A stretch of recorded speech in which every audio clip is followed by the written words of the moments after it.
Située à l'extrême sud du département des Vosges, la commune du Val d'Ajol, avec ses 3800 habitants, est la plus vaste commune du département. Elle est traversée du nord au sud par les eaux de la Combauté, qui prend sa source à quelques kilomètres plus haut au milieu des sapins. Depuis la place de l'église, en descendant la rue du Dévot, vous passerez immanquablement devant le bistrot chez Narcisse. 1897-2017, 120 ans au sein de la même famille. Bel exemple de transmission intergénérationnelle. C'est en effet la 5e génération qui a repris aujourd'hui le flambeau. Qui aurait pu imaginer en 1897 que chez Narcisse allait devenir un temple mythique du rock'n'roll? Ce travail s'est étalé sur une période de 4 ans, fin 2014 à 2018. J'ai opté tout de suite pour l'absence de voix off pour garder le plus possible d'authenticité. Je ne pouvais pas raconter cette saga familiale. Il me fallait la vivre au plus près dans l'action pour comprendre cette grande famille qui s'exprimait dans la salle et sur scène.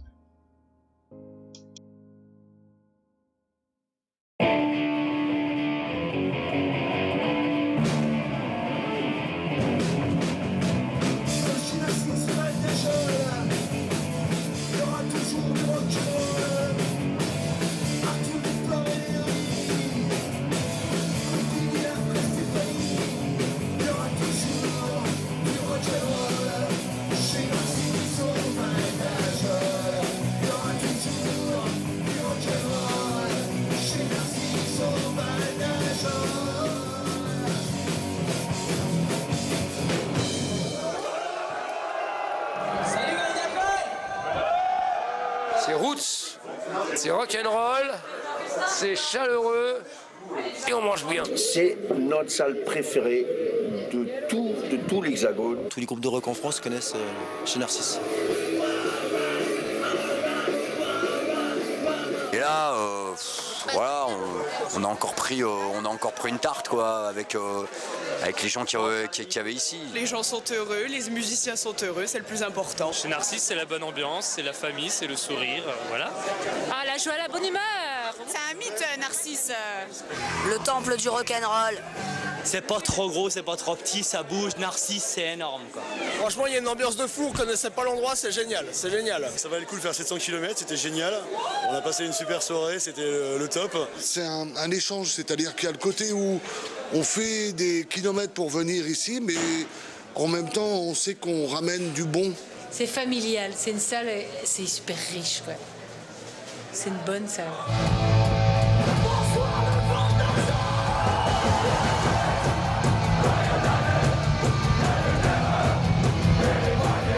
Mon emblème maintenant, c'est une chanson. C'est If the kids are united, they will never be divided. Donc c'est un tatouage que j'ai fait, c'est pour mon frère et ma sœur, quoi. C'est hyper important pour moi. Je les aime, quoi, tout simplement. J'ai la chance d'avoir 3 hommes autour de moi, donc mon papa et mes 2 frères qui m'épaulent énormément. J'ai beau être la seule fille, mais vivre avec 3 hommes, ça forge le caractère. Quand on voit que des moments de vie dans l'ancien cinéma de Notariat Grand-Père où les gens sont présents, on est vraiment content. Oui. Ça, c'est une certitude.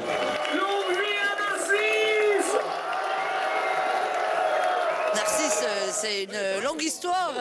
On connaît ça depuis tout petit. Maintenant, avant c'était le bistrot et maintenant c'est les concerts. Et on adore venir parce que c'est une super ambiance et on connaît tout le monde depuis longtemps. Les enfants, la maman, le grand-père, l'arrière-grand-père. C'est toujours nickel.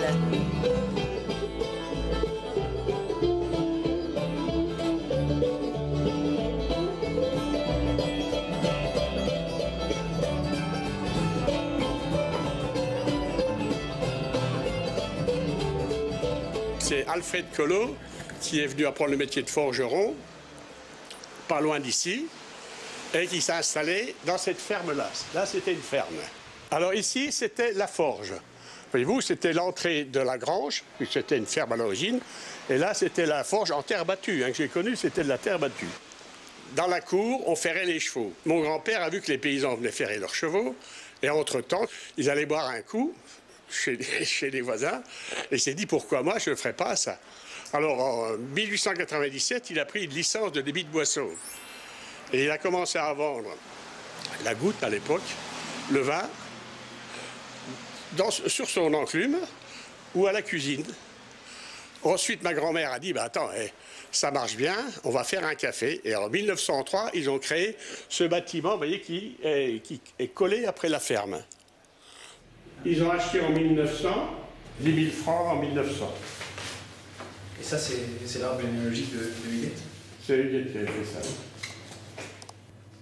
Ça en est bien sorti, puisque du temps de papa, il y avait 76 cafés au Val de la Jaune. Moi, personnellement, j'en ai connu 40, puis il en reste 4. Cet esprit de famille, dès qu'on rentre dans ce bar, tout le monde se dit bonjour, tout le monde rigole ensemble, que les gens viennent de n'importe où, c'est convivial, quoi, c'est la famille. Et on va dire un des très beaux souvenirs, c'est quand on a fêté un titre de basket au bar, qu'il y avait toute l'équipe. Donc la famille Popeye, le basket, c'était un très beau moment. C'est tous les gamins que j'ai eu moi quand j'étais au basket. Puis maintenant, je donne un coup de main à ces jeunes qui font quelque chose de positif pour la vie à Jolaise, de la rigolade, de l'ambiance et de tout ce qui va avec l'amitié. Et voilà. J'étais un client de chez Narcisse, je venais beaucoup au bistrot chez Narcisse. C'était notre bistrot, c'était notre endroit. C'était un endroit super sympa où on était bien. On était dans un vrai bistrot où les gens viennent là pour discuter, tu vois, c'est pas le bistrot où, comme on voit maintenant partout, avec leurs jeux, leurs machins, où personne ne se parle. Là, tu venais, tu discutais, tu discutais de tout, de rien, et tu passais des moments sensationnels. Narcisse, c'est toute la vie de la rue du Dévaux. Tous les vieux copains, Norbert Narcisse, je les ai connus, le grand-père, quand j'étais tout jeune. On venait jouer au baby-foot, on a toujours été accueillis ici comme le quartier. C'est un bistrot de quartier et ça reste un bistrot de quartier avec maintenant des gens qui viennent de partout. C'est vraiment un bonheur d'être ici. Là, vous entendez, c'est l'ambiance. C'est ça un vrai café. Je vois des cafés, vous avez la télévision, le gars, attends, je regarde l'arrivée du tiercé, ou bien attends, je joue au rapido. Là, il n'y a pas de problème.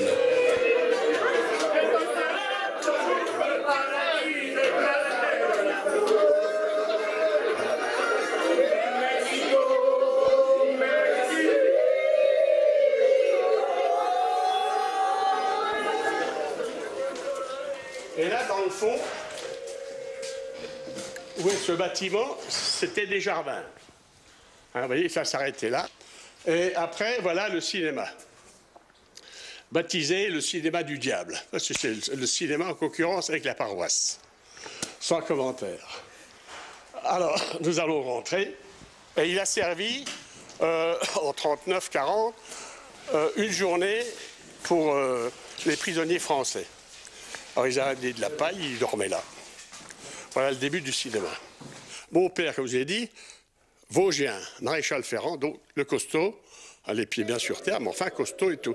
Et maman, rémoise, habitant la ville, sténodactylo, oui, le mariage. Donc il fallait trouver quelque chose, c'est pour ça que maman l'a poussé à faire le cinéma.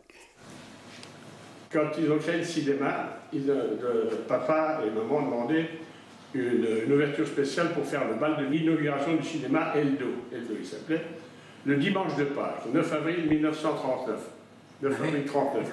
Le premier film est passé le 15 avril. Et la déclaration de guerre arrivait au mois de septembre. Alors tu vois, ça c'est le plan du cinéma. Voilà le nombre de places qu'il y avait. Enfin, on était toujours opéré par les curés. Pas de problème. Le cinéma, il l'avait en travers de la gauche. On s'était même mis d'accord avec le nouveau curé, c'était mes parents, pas moi, pour qu'il y en a un qui tourne une semaine et puis l'autre une autre semaine. À l'époque, nous avions 2 placeuses. Elles vendaient à l'époque des pochettes surprises avec des bonbons et des photos d'artistes. C'est pour vous dire que mes parents, ils avaient trouvé aussi la combine, des boîtes de bonbons avec la photo d'artistes, et les gens achetaient pour ça. Et ça marchait très bien, ça. Les films étaient surveillés par les Allemands. Mais tout était, le cinéma, c'était truqué pendant toute la guerre. Hein. La fin, dans le fond, c'était la télévision. Alors, dès que la télévision est arrivée, c'était fini. Voilà pourquoi on a évolué dans la musique. Alors on faisait le cinéma le samedi, le dimanche on démontait tout pour faire le bal l'après-midi. Bienvenue au bal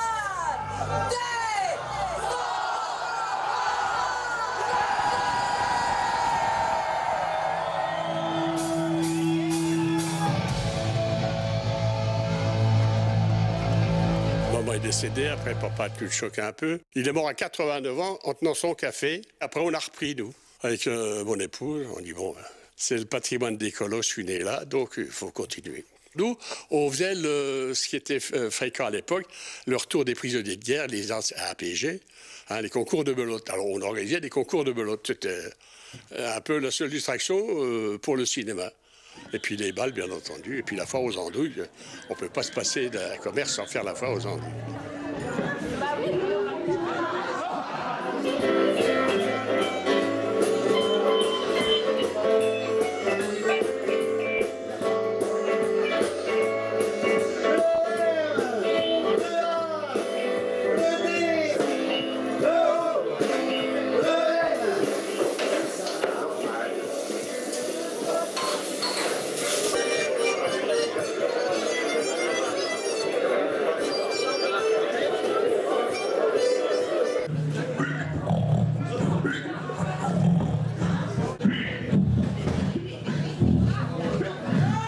Les cochons, quand ils sont tous prêts, quand ils naissent, ils ont chacun leur petit.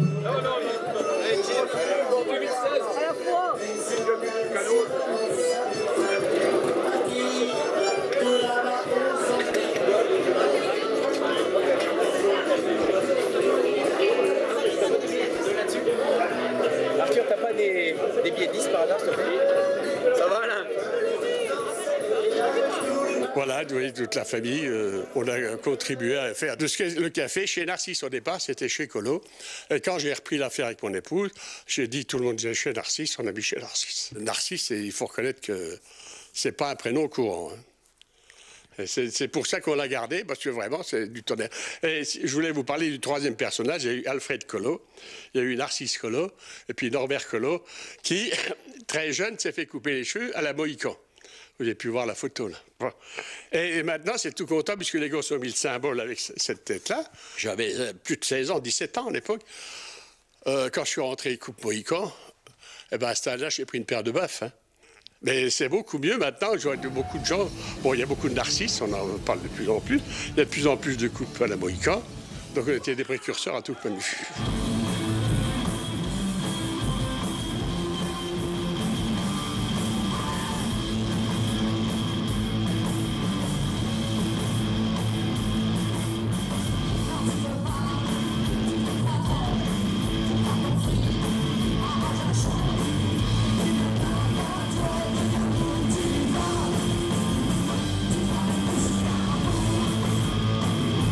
Stéphanie, à un moment, a eu l'idée des concerts avec ton papa. Ils ont commencé. Bon, moi, j'étais un petit peu pas chaud du tout, bien au contraire, parce que il y avait une clientèle un peu bizarre. Hein. Ce qui m'a toujours frappé, c'est un client qui venait avec un rat sur l'épaule, des gars avec des premiers bidules, là, des boucles d'oreilles dans le nez, partout. Bon, c'était pas mon style. Bon. Et après, à un moment, une bonne idée, parce que le samedi, c'était tard le soir, donc ça avait beaucoup de bruit dans le quartier aussi. Donc ça commençait par rouspéter, c'est bruyant et tout. Et à un moment, on a dit, ben, dans le fond, on va faire ça le dimanche après-midi, parce que premièrement, on va le faire à 18h et à 22h, c'est terminé, donc il n'y a pas de problème de bruit, de voisinage. Et puis en plus de ça, elle s'est mélangée avec des groupes qui tournaient dans les environs en disant, ben, dans le fond, vous repassez par le Val d'Ajon. Et pour eux, ça amortissait le coût du voyage, puisqu'ils venaient pour deux choses. Un le samedi, mettons, à Mulhouse, à Colmar, et l'autre le dimanche, en fin d'après-midi, au Val d'Ajon. Oui, c'est ça qui fait qu'aujourd'hui, justement, on est les seuls dans le quart nord-est à tourner le dimanche soir. Ah, ouais. Et puis, c'est une bonne solution, on a pas, hein. Et le public, comme les groupes, ont pris l'habitude. Ah, ouais.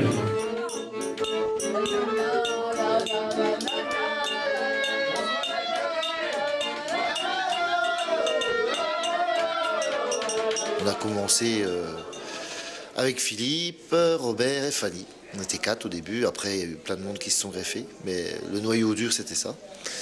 Et c'était assez artisanal, on va dire, puisqu'on avait quand même loué une petite sono, mais on n'avait pas de light, on avait juste un vieux halogène. On était derrière la scène à faire des va-et-vient avec notre halogène, et puis voilà le début, tout début. Quand on a commencé à reprendre cette affaire-là avec Stéphanie, Norbert et Dédé avaient repris, les grands-parents, et puis nous on tenait les week-ends avec Stéphanie, puis on a commencé à organiser les concerts là il y a une petite trentaine d'années. Et petit à petit, à chaque fois, on prenait de plus en plus de plaisir, à chaque fois c'était nouveau, on rencontrait des gens super sympas. Le monde musical, c'est que du bonheur, c'est 99% encore de gens super sympas, de gens qui nous apportent des idées nouvelles, des conceptions de la vie nouvelles avec qui on peut discuter à bâton rompu pendant des heures et passer de super moments, des gens de partout. Stéphanie en était complètement mordue de tous les gens qu'on a rencontrés et qui sont restés pour la plupart des amis, tous ceux qui repassent, qui reviennent. Il y a beaucoup de gens de la scène musicale française, de la scène alternative qui sont passés ici et qui reviennent avec d'autres groupes et puis qui sont toujours tombés sous le charme de l'endroit et nous on est toujours tombés sous leur charme aussi. Notre passage à nous, les Tugs, c'était en 1991, donc au siècle dernier, hein, il y a 25 ans. J'ai toujours adoré les concerts le dimanche après-midi, voilà, donc c'est un bon souvenir. Je garde un souvenir absolument incroyable de cette soirée, et puis de tous ces gens, et puis surtout de cet endroit magique qui était tenu par Stéphanie, votre maman, et vraiment un souvenir phénoménal. La première fois que l'Ofofora a joué chez Narcisse au Val d'Ajol, c'était en l'année 2003. Ça faisait déjà quelques temps que David, qui faisait partie de l'équipe à l'époque, avait envie de nous voir jouer là-bas. Malheureusement, Fanny avait pas trop envie. Elle pensait qu'on était un groupe de métal. Et pour elle, les groupes de métal, c'était pire que tout au niveau de la sauvagerie, de la violence, etc. Alors qu'il y avait quand même les pires groupes infréquentables de la scène alternative qui s'étaient déjà produits chez elle. Quand on a fini par se rencontrer, ça a été vraiment cool. On s'est rendu compte... qu'on faisait partie de la même famille un petit peu, quoi, la même famille de rock'n'roll et on avait même eu la chance certaines années de venir jouer jusqu'à 2 fois chez Narcisse, quoi. Et maintenant cet endroit il fait partie intégralement de l'histoire de l'Ofofora. Ça fait partie des lieux les plus mythiques d'après nous où on a eu l'occasion de jouer et où on retourne toujours avec un plaisir toujours intact. Depuis la disparition de Fanny, c'est les enfants qui ont pris la suite et je pense qu'on est fiers d'eux comme elle le serait également.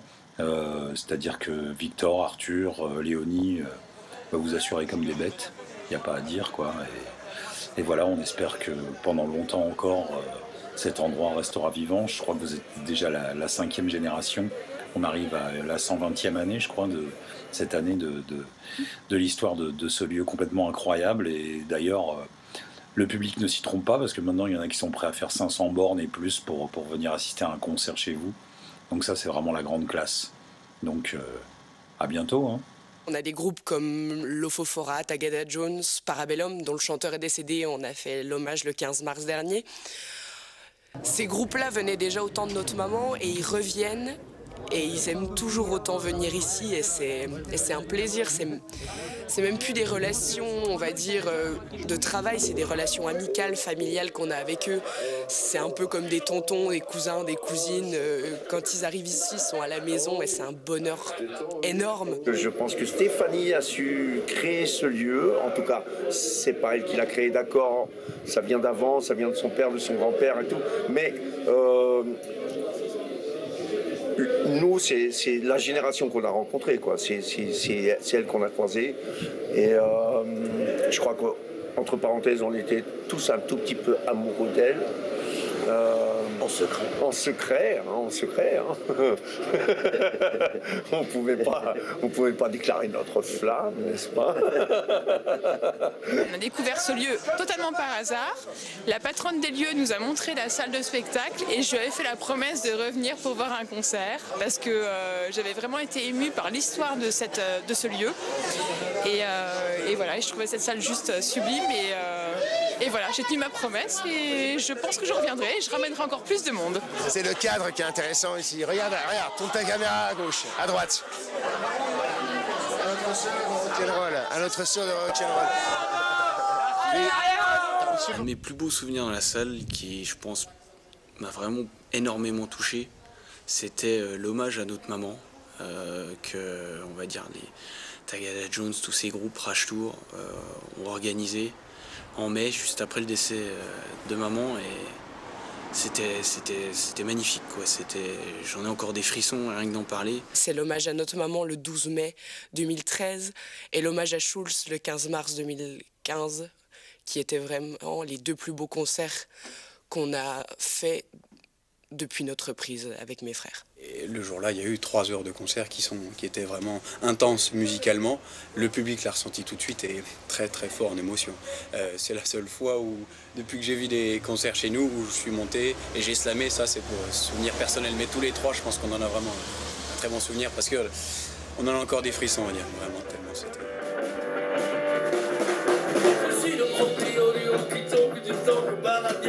Camouflage, des gros militaires, on avait du bon temps. Et l'on allait souvent boire du mescal en parlant 3e guerre mondiale. C'était l'artiste avec Thomas Dutronc que maman a toujours voulu faire venir. Sanseverino est venu. Comment est-ce qu'il est venu? Schulz nous a donné son numéro de téléphone. Je l'ai appelé, il a répondu. On a un échange par mail et tout de suite il est rentré dans l'état d'esprit. Il est venu en dehors de sa tournée, de son agence. C'est pas une découverte, on m'en avait parlé avant, tu vois. Donc je savais ce qui s'y passait et tout, mais je l'ai vu pour la première fois aujourd'hui. Quand on est accueilli et après, là, le moment où on est maintenant, c'est-à-dire peu de temps avant de manger, bon, ouais, ça c'est différent, parce qu'il y a des salles où on sort de concert, puis on rentre dans un restaurant, ou alors on va à l'hôtel, enfin bref, c'était toujours assez drivé, et avec des trucs assez imposés, alors que là, ben, on reste ici, et puis on sent que tout était préparé là et tout. C'est quand même assez sympa et nous, c'est ce qui nous manque dans le reste des salles, c'est un accueil familial, justement, si c'était partout comme ça. Stéphanie, c'est l'âme de l'endroit, quoi. Stéphanie, elle est encore présente, elle est encore là.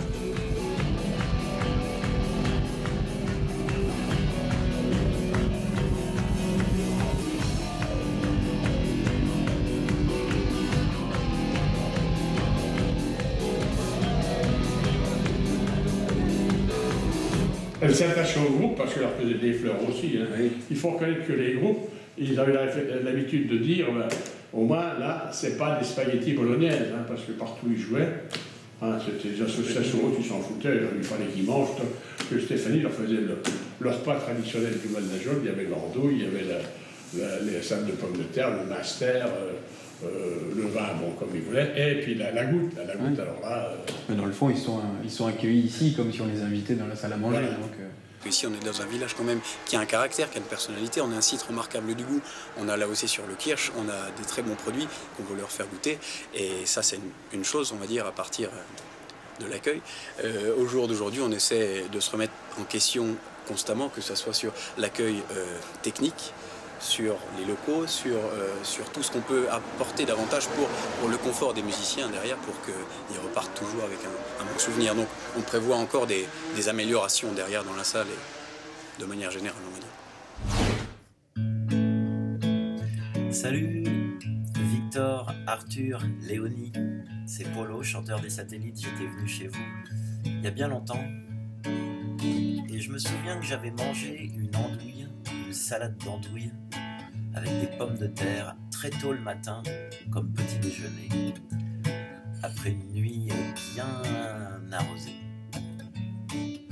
Alors voilà, sachez que depuis je me fais souvent une salade d'andouille le matin, surtout quand j'ai la gueule de bois. C'est un excellent remède. J'espère vous revoir bientôt. Je vous transmets des salutations parisiennes. Salut à tous. Je me lève pour la vie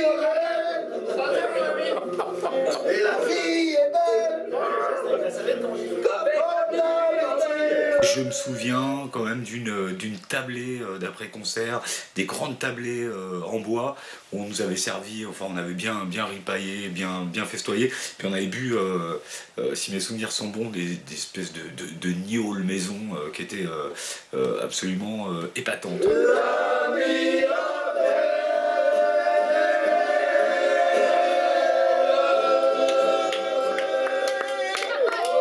On se souvient, un concours d'apnée dans une bassine, un soir après un concert. C'était terrible. C'était terrible, on avait perdu. Et on avait bien rigolé. On avait super bien rigolé, j'espère qu'on va vous battre cette fois-ci. Ouais, on va revenir. On va vous foutre la pâtée dans la bassine, la tête dans la bassine.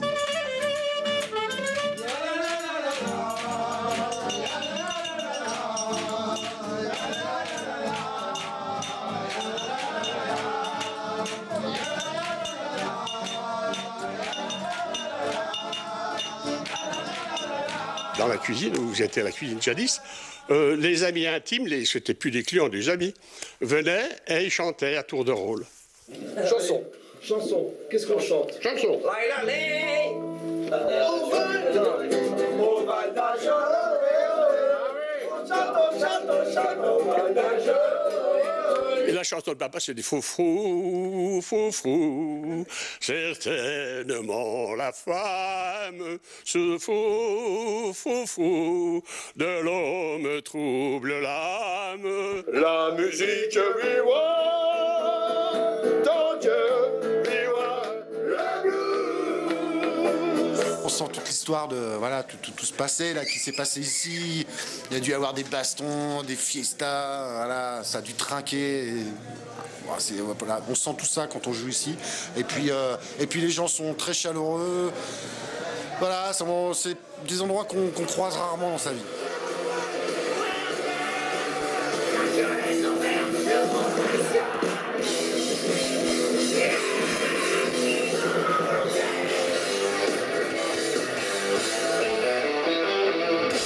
Il n'y a plus beaucoup de salles comme ça en France. On n'a plus que des smacks toutes carrées, des cubes noirs avec tout bien équipés, sans trop d'âme. Ici, c'est vraiment... Il reste ces Paulettes ici, quoi. Des salles avec une vraie âme comme ça.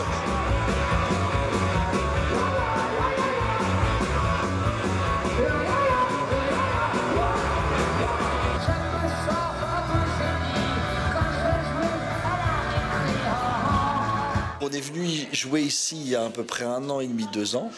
C'était une soirée extraordinaire. On est venu jouer avec le Soviet suprême. Je crois qu'on a battu le record de slam. Même dans les festivals métal, ils n'ont pas ça.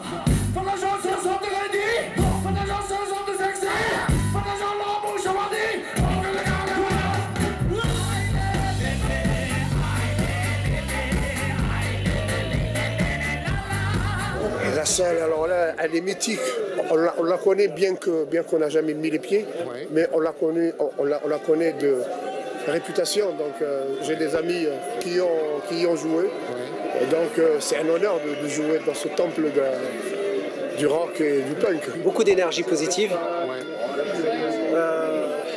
Beaucoup de feeling.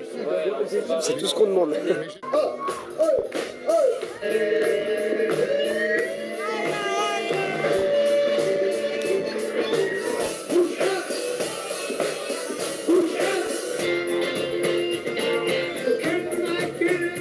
Salle magnifique, on connaît depuis 20 ans, donc c'est pas inconnu pour nous. 20 ans, plus de 20 ans. Ah, moi j'en ai 40, donc on connaît. Vous avez vu une paire de concerts? On a vu l'Ophophora, on a vu des Parabellum, mais les autres, c'était quelque chose.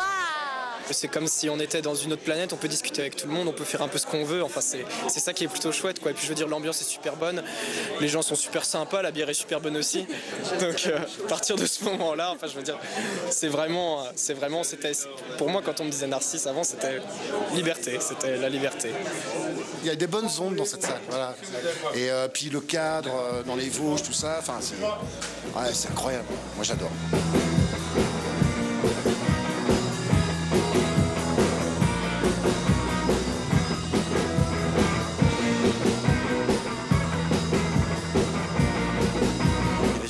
Des gros groupes de rock rock. Je me dis, tiens, c'est bizarre, au Val d'Ajol, c'est petit pourtant là-haut.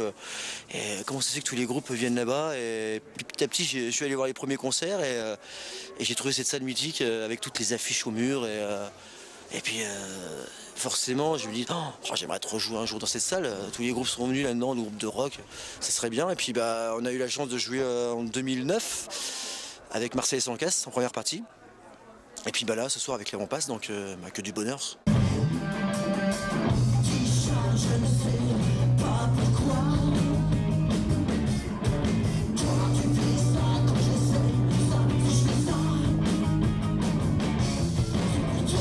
Le groupe qui a fait connaître cette salle vraiment, ça a été le premier gros coup à notre maman. Ça a été les Shérifs. 26 février 90 pour la première fois. C'est le premier groupe qui a fait remplir plus de 100 personnes dans la salle. C'est-à-dire quand ils sont venus, on a eu 400 personnes. Enfin, c'était nos parents, on était complètement débordés. Et là, ça va faire 27 ans qu'ils ne sont pas venus. Soit ça marchait pas, mais les Shérifs, c'était une valeur sûre parce que c'était un des groupes punk montants de la scène dans ces années-là. On se rappelle qu'on y a joué, qu'ils nous ont fait jouer à des périodes où c'était important pour nous et pour eux. Et voilà, dans ce métier, il faut jouer aussi les coups de cœur et se rendre des services. Et donc, voilà, pour nous, c'était très bien de venir ici.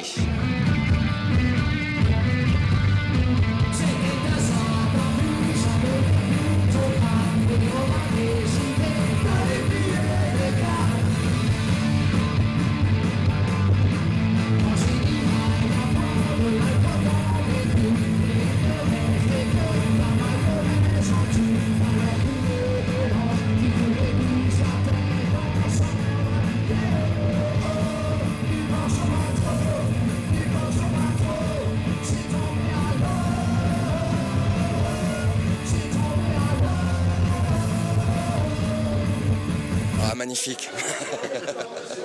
On joue tous les 27 ans ici, donc en 2054, on sera là.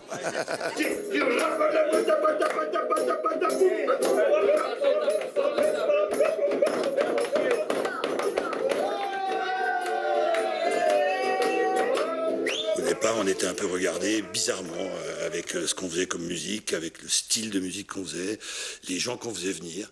Mais il y a une fois quelqu'un qui m'a dit moi je viens pas à vos concerts, mais ce qu'il y a de bien, ce que vous faites dans ce que vous faites, c'est que vous faites venir des gens de l'extérieur au Val d'Ajol. Je crois que c'est moi qui détiens le record. Ça. Ce soir, c'est la 10e fois, ouais. 10e fois que je viens chez Narcisse. Vous venez d'où? Des Herbiers, de Vendée, c'est la périphérie du Val d'Ajol, quoi. C'est un endroit où on a envie de venir. La première fois que je suis venu, je me dis, ouh, si on fait entre 30 et 50 personnes ce soir, ça va être le bout du monde. Et en fait, tout le monde descend de la montagne à cheval et roule ma poule et c'est plein jusqu'à la gueule, quoi. Et c'est un vrai bonheur, c'est de la chaleur. On a toujours été là, présent pour remplacer maman, que ce soit quand elle avait une course à faire, que ce soit quand elle était absente, que ce soit quand les grands-parents ne pouvaient pas venir tenir le café. Nous, on était là, on va dire, ponctuellement au début. Mais réellement, oui, depuis qu'on est, on va dire, au lycée et que déjà là, on avait le rythme, on revenait le week-end et on prenait un plaisir avec des moments. On a chacun notre métier, on va dire, la semaine. Léonie, elle fait ses études à Nancy, Victor fait ses études à Metz, et moi, je travaille sur Nancy. Donc, on va dire, c'est des semaines chargées. Bon, c'est plus Victor, quand même, qui gère la chose. Hein. Victor, il est très, très pro, il est très bon dans ce qu'il fait, il n'y a rien à dire. Voilà, c'est son boulot et on voit qu'il gère très bien la chose. On va dire, nous, on a plus le côté pratique. Moi, personnellement, plus le côté pratique quand il y a des travaux, des choses comme ça organisées à faire. Puis quand il faut filer un coup de main, on sera toujours là, quoi. Je pense qu'on est complémentaires, les trois. Bon, c'est sûr, des fois, voilà, il y aura un petit coup d'énervement, mais ça durera 2 minutes et après, ça repartira comme en l'an 40, comme on dirait. Mon frère, ma soeur, il m'appelle à n'importe quel moment. Je le dis pas souvent, je les aime, mais ils m'appellent n'importe quand, je serai là pour eux, quoi. Il n'y a aucun souci. Et il n'y a jamais eu d'engueulade. Bon, une petite engueulade pour engueuler la petite sœur, mais bon, la petite sœur, c'est normal. On l'engueule parce qu'on la protège aussi. On a toujours grandi dans ce milieu. Dans ce milieu, j'entends le café, le milieu de la musique derrière. Donc derrière, aujourd'hui, La reprise s'est faite, certes, pour nous brutalement, mais la cohésion s'est tout de suite mise en place parce que on s'est rendu compte, et aujourd'hui, on se rend compte qu'on est complémentaires, qu'on a besoin l'un de l'autre et qu'on veut faire perdurer cette histoire. Donc, aujourd'hui, ça se passe très bien.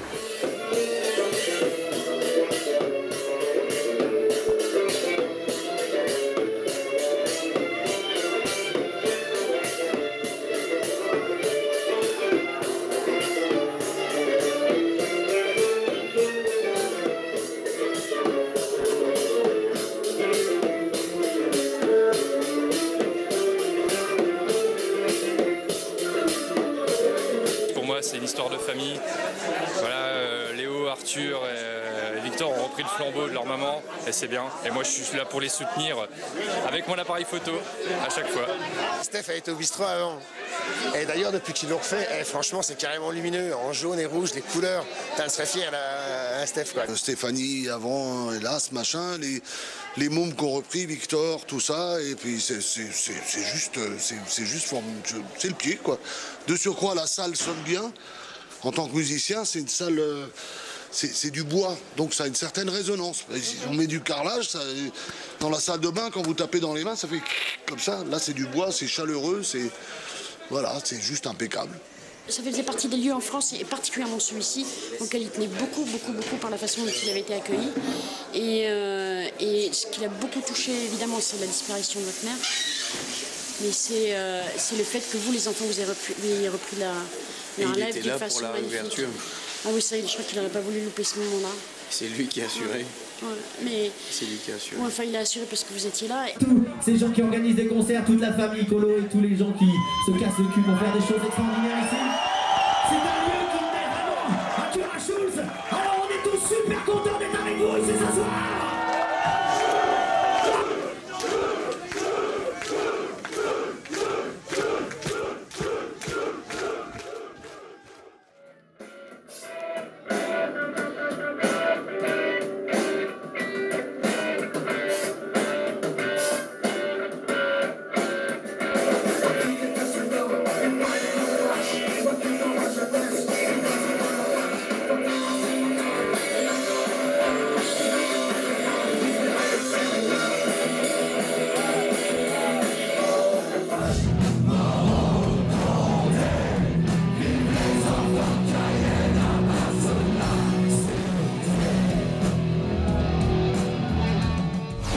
Tellement particulier parce qu'il y a ce côté très électrique des clubs de rock. Donc j'ai trouvé ça vraiment épatant et vraiment singulier aussi. Cher Arthur, Victor et Léonie, je voulais vous souhaiter le meilleur pour la continuité de ce monument du rock qu'est Narcisse au Val d'Ajol. Et en termes de continuité, je sais de quoi je parle avec le groupe Ange, précisément. Voilà. Alors j'espère à très vite, à très bientôt et plein de bonheur pour vous. Ciao.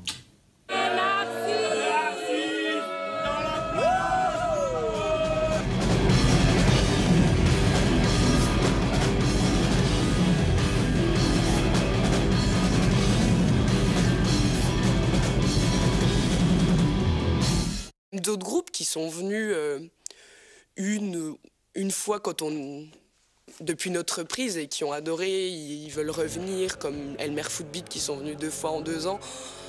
Et ce sont des gens géniaux. En fait, on est ensemble avec Léonie, vous ne le savez pas encore. Et voilà, c'est officiel maintenant. Merci et bon retour. Ah ben, merci à vous, puis à bientôt.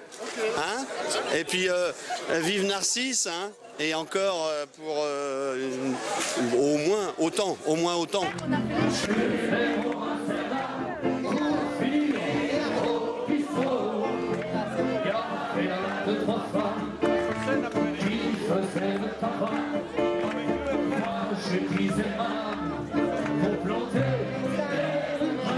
Les Ogres de Barbac qui étaient là il y a 15 jours, ça a été une rencontre vraiment super. C'est des gens très calmes, très gentils. Et ça a été aussi un peu 2 histoires familiales qui se sont rencontrées parce que ce groupe-là, c'est 4 frères et sœurs. Et nous, on est les 3 frères et sœurs dans le café. Donc ça a été une belle rencontre, je pense.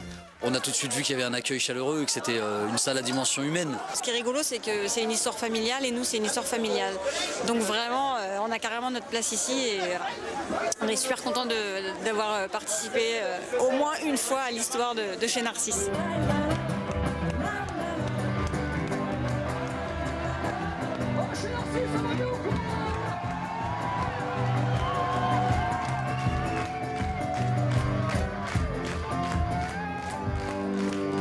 Bah, j'ai aucune leçon à leur donner, quoi. Ils font le taf, quoi, par rapport à cette salle. Ils la font vivre, ils la font exister, ils fidélisent des gens. C'est un... Voilà, je sais pas, c'est un exemple pour plein de salles en France, ce qui se passe ici.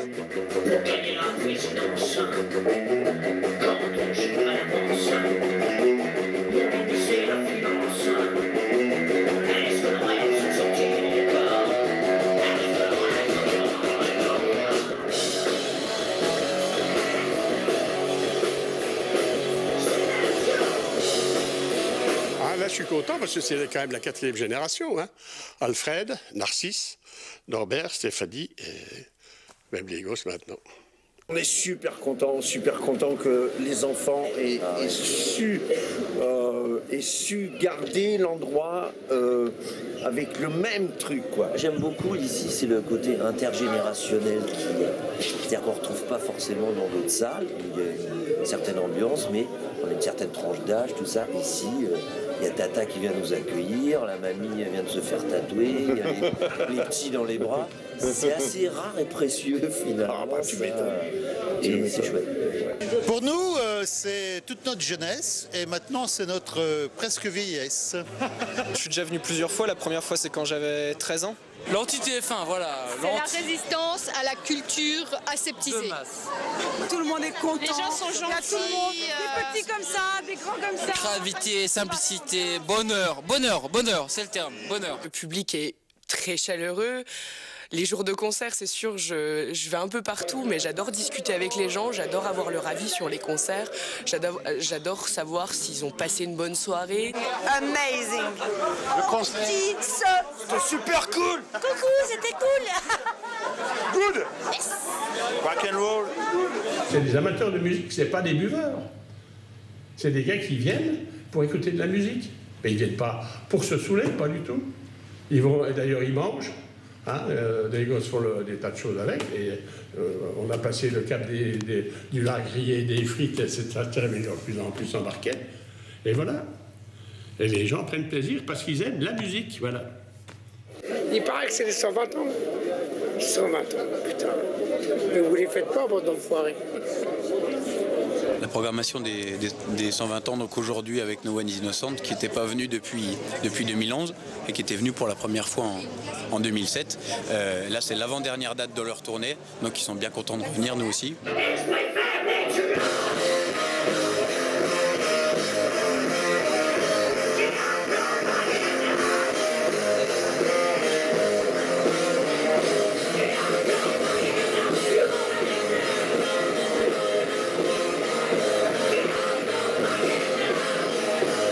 J'espère qu'on va revenir plein de fois, voilà, parce que c'est éternel ici, c'est incroyable.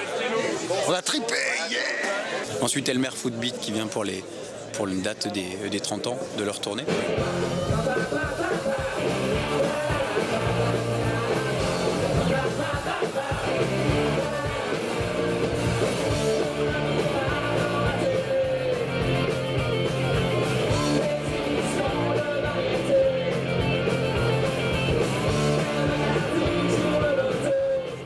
Ce concert chez Narcisse, comme le dernier et celui d'avant, incroyable. Incroyable, on aime trop le public ici, les gens, la famille qui tient tout le bordel, c'est magnifique.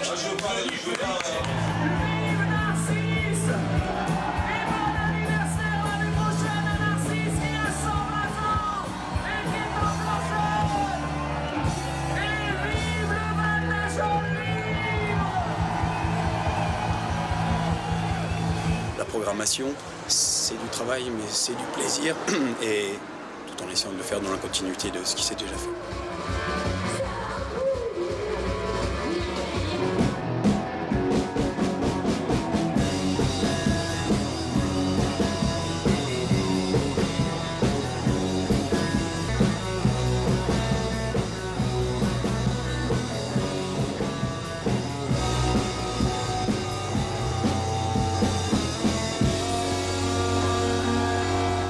Indépendance dans l'organisation des week-ends, des concerts qu'on programme essentiellement au coup de cœur, et dans la gestion du bistrot, on est entièrement indépendant dans les approvisionnements et dans la gestion au quotidien.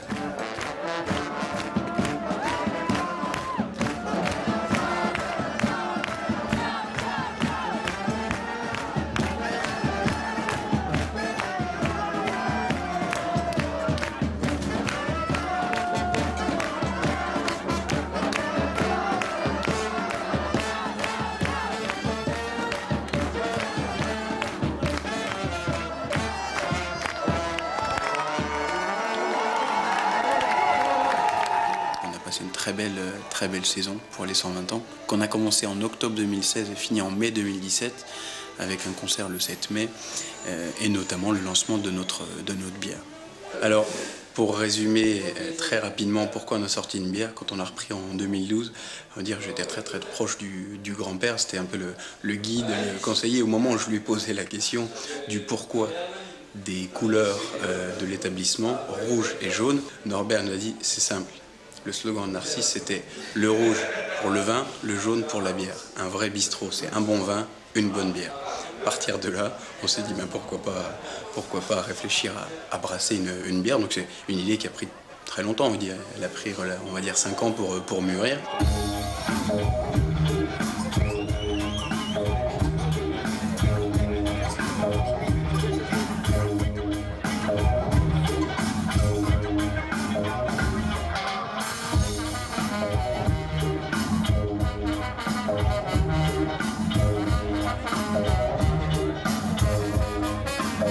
Ça a bien avancé et tout, ils sont bien investis là-dedans. Donc voilà, je suis très satisfait. Je suis toujours ici avec beaucoup de plaisir. Avec tous les groupes qui passent, qui redemandent à venir, parce que ça devient de mieux en mieux, je pense. Pour moi, 120 ans, ça va durer encore. Moi, je vois bien fêter les 500 ans. J'y serai pas, mais pour moi, j'espère bien qu'on fêtera les 500 ans de chez Narcisse. Si nos vies nous le permettent, j'aimerais que cet endroit vive encore au moins 50 ans, que nos enfants les reprennent, que nos petits-enfants les reprennent comme nous on l'a fait.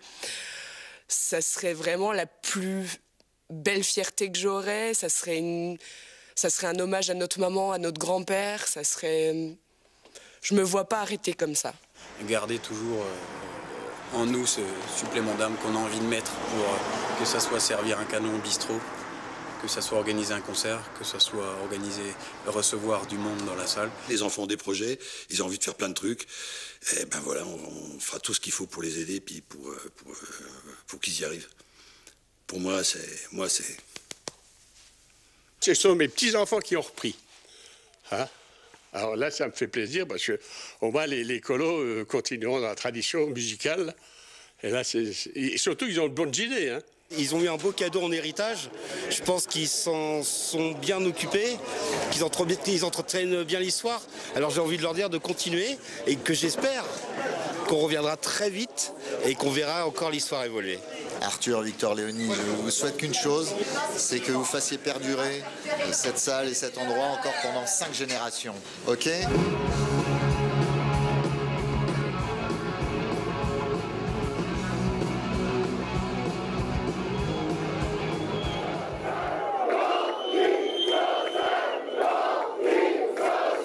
À chaque fois qu'on vient jouer, on sent qu'il y a eu énormément de choses à l'intérieur de cette salle de concert. Qui plus est, qui fait des concerts des dimanches, c'est tout le temps complet. Bref, c'est grâce à l'ambiance que vous avez réussi à faire perdurer que les gens viennent. C'est ça qu'ils veulent retrouver ici. Alors moi, je n'ai qu'un message à vous dire. Il faut continuer, continuer, continuer. Et on sera toujours là pour passer de plus en plus de belles soirées ici chez vous. Merci.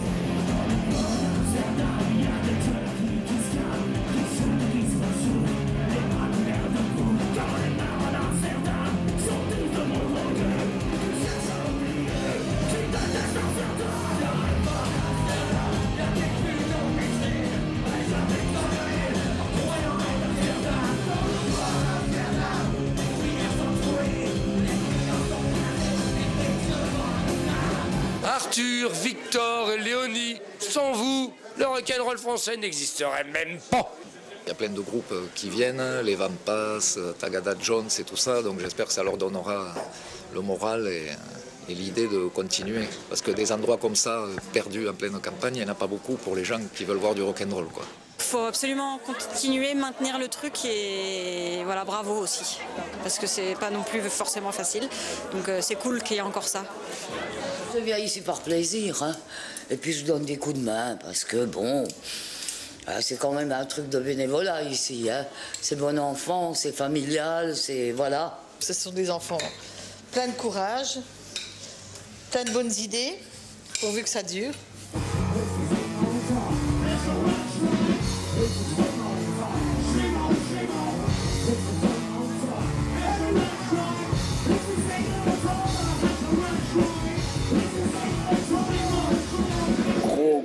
Mais un gros bisou.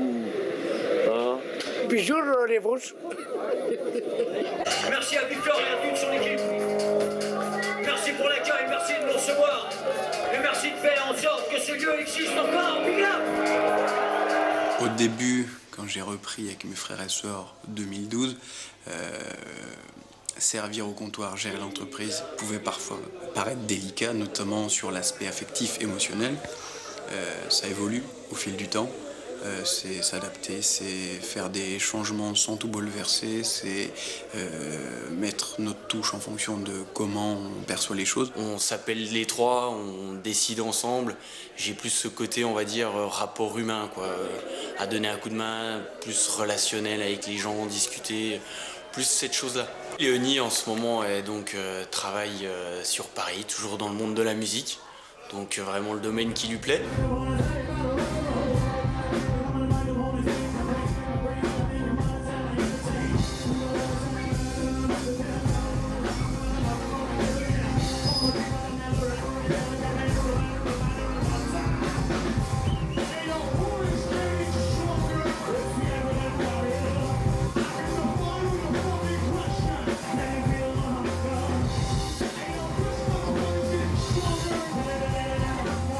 C'est, on va dire maintenant, le gestionnaire, celui qui va gérer tout ce qui tourne autour de chez Narcisse.